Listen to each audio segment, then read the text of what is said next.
ಮುರಿಯಾ ಅವಳು ನೋಡ್ತಾ ಇದ್ರೆ ಸುತ್ತಟ್ಟಿರೋ ಬಟ್ಟೆನ ಗಂಜಿ ಲದ್ದಿ ಇಸ್ತ್ರಿ ಮಾಡಿ ಯಾವ್ದಾರಲ್ಲೋ ನಮ್ ಶರೀರ ಯಾರವಳು ಹೋಗಿ ಕರ್ಕೊಂಡಿರೋ ಬೈರನ್ ಮನೆ ಎರೆಗದ್ದೆ ಅಂದ್ರೆ ಬೈರಿನ ತಂಗಿ ಯಜಮಾನ್ರೆ ಅವಳ ಮದ್ವೆಗೆ ನೀವು ದುಡ್ಡು ಕೊಟ್ಟಿದ್ದು. ಹಂಗಾದ್ರೆ ನಾನೇ ಮುಗಿಸ್ಬಿಡ್ತೀನಿ. ಬಾ ಅಯ್ಯಯ್ಯ ಬೇಡ ಯಜಮಾನ್ರೆ, ಈಗಾಗ್ಲೇ ಅವಳು ಅವನ್ಗೂ ಒಂದ್ ಗತಿ ಕಾಣಿಸ್ಬಿಟ್ಟಿದ್ದೀರಾ, ಈಗ ಮಗಳ ಮೇಲೆ ಒಂದ್ ಕಣ್ಣಿಡ್ತಾ ಇದ್ದೀರಲ್ಲ, ಬೇಡ ಯಜಮಾನ್ರೆ. ಕೋಳಿ ನೇತಿದ್ಮೇಲೆ ಮಟನ್ ಹಾಕ್ಲಾ ತಿನ್ಬಾರ್ದು. ನಡಿಲ ಗೌರಿ, ಮ್ಯಾಕೆ ಮರಿ ಕಳೆದೋಗವ ಬುದ್ಧಿ ಹೆಣ್ಣು ಗಂಡಾಡಿ ಎರಡು ತಪ್ಪಿಸ್ಕೊಂಬಿಟ್ಟವೆ. ನೀನೇನು ಯೋಚನೆ ಮಾಡ್ಬೇಡ, ಅವೆಲ್ಲೇ ಇದ್ರು ಹುಡುಕ ತೋರಿಸೋದು ನನ್ ಜವಾಬ್ದಾರಿ. ಲೇ ಮುನಿಯ ಯಜಮಾನ್ರೆ, ಎಲ್ಲೋ ನೆಳ್ಳಿಗೆ ಹಳ್ಳದಲ್ಲಿ ಮಲಿಕೊಂಡವೆ, ಹೋಗಿ ಹಿಡ್ಕೊಂಡ್ ಹೋಗು. ಲೇ ಹೋಗಲೇ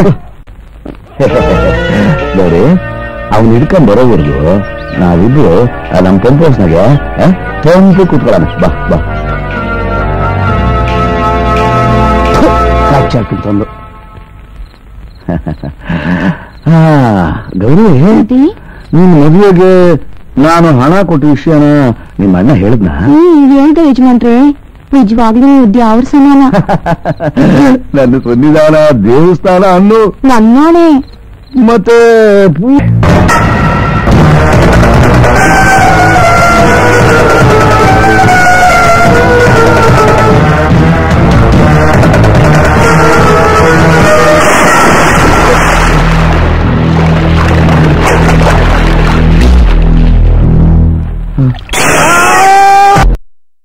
ನಿಜ ಹೇಳು, ನಾವಪ್ಪ ಹೇಸತ್ತ ಅಂತ. ಮ್ಯಾಕೆ ಮರಿ ಸಿಗ್ಲಿಲ್ಲ ಅಂತ ಗೌರಿ ಗಂಗೆ ಪಾಲಾಗ್ಬಿಟ್ಲು, ಅವಳ ಜೀವ ಕಾಪಾಡಕ್ ಹೋಗಿ ಯಜಮಾನ್ರು ಗೌರಿ ಪಾಲಾಗ್ಬಿಟ್ರು. ಇದೆಯಾ? ನಾವಪ್ಪನ ಗೀಜ ಬರ್ತಾರಲ್ಲ, ಅವಳು ಹೇಳ್ತಾನೆ. ಅವ್ರು ಇಳಿಲಿಲ್ಲ, ಪಂಚೆ ತುದಿ ಕೊಟ್ಟು ಹೇಳ್ಕೊಳಕಾದ್ರು ಮುಗ್ಗುರ್ಸ್ ಬಿದ್ಬಿಟ್ರು. ಅಲ್ಲ ಮುನಿಯ, ನಮ್ಮಪ್ಪನ ಜೀವನ ನೀನಾದ್ರೂ ಕಾಪಾಡಬಾರ್ದಾಗಿತ್ತ? ಕಾಪಾಡೋದಕ್ಕೆ ನನ್ಗೆ ನೀಜಾಡಕ್ ಬರ್ತದೆ ಯಜಮಾನ್ರೆ. ಪಂಚೆ ಕೊಟ್ಟು ಹೇಳ್ಕೊಳ್ಳೋಣ ಅಂತಂದ್ರೆ ಅದ್ ನಾನು ಹಾಕಿದ್ದು ಬರೀ ಚಡ್ಡಿ.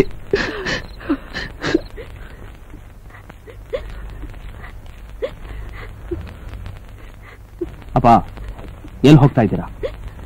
ನನ್ನ ತಮ್ಮನ ಮುಖ ನೋಡ. ನಿಮ್ ತಮ್ಮ ಅಲ್ಲ, ನಮ್ ದಾಯಾದಿ. ರಜೀವ, ಕೆಟ್ಟ ವಿಧಿ ಕಣೋ ದಾಯಾದಿ.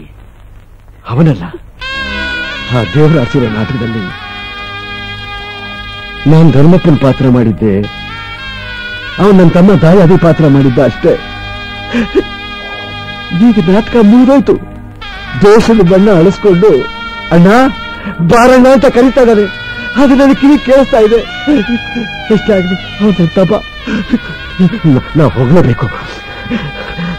ಅಪ್ಪ ಬೇಡ, ಸತ್ರು ಮುಖ ನೋಡಬಾರ್ದು ಅಂತ ಬದುಕಿದ್ದಾಗಲೇ ವಾಗ್ದಾನ ಮಾಡಿ ಸತ್ತಿರೋದು ನಿಮ್ ತಮ್ಮ, ಮರಿಬೇಡಿ. ಅದರ ಅರ್ಥ ನಿಮ್ಗೆ ಗೊತ್ತೇನೋ? ಮೋಕ್ಷ ಪಡೆಯುವ ವರದಾನ ಕಾಣೋ ವಾಗ್ದಾನ.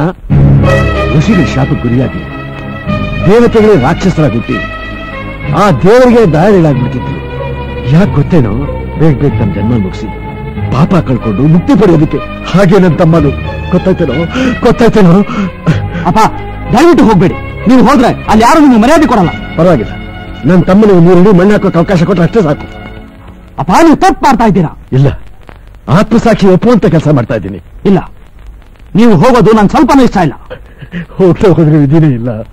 ಅಪ್ಪ ಹಾಗೆ ಸಾಧಿಸ್ತಾ ಇರೋ ನಿಮ್ಮ ಸಂಬಂಧದ ರಕ್ತ ಕರುಣನೆ ಇಲ್ಲದೆ ಹೆಪ್ಪು ಕಟ್ಕೊಂಡ್ಬಿಟ್ಟಿದೆ. ಅದನ್ನ ರಕ್ತ ತನ್ನ ತಮ್ಮನ ಸಾವನ್ನೆಲ್ಲ ಅದು ಒಂದಾಗು ಅಂತ ಹಂಬಲಿಸಿ ಒದ್ದಾಡ್ತಾ ಇದೆ ಕಣೋ.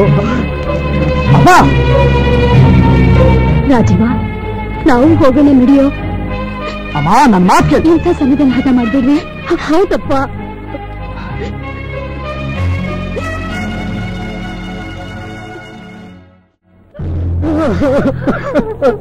ಅಣ್ಣ, ಅಪ್ಪ ಹೋಗ್ಬಿಟ್ರಲ್ಲ. ಅಪ್ಪ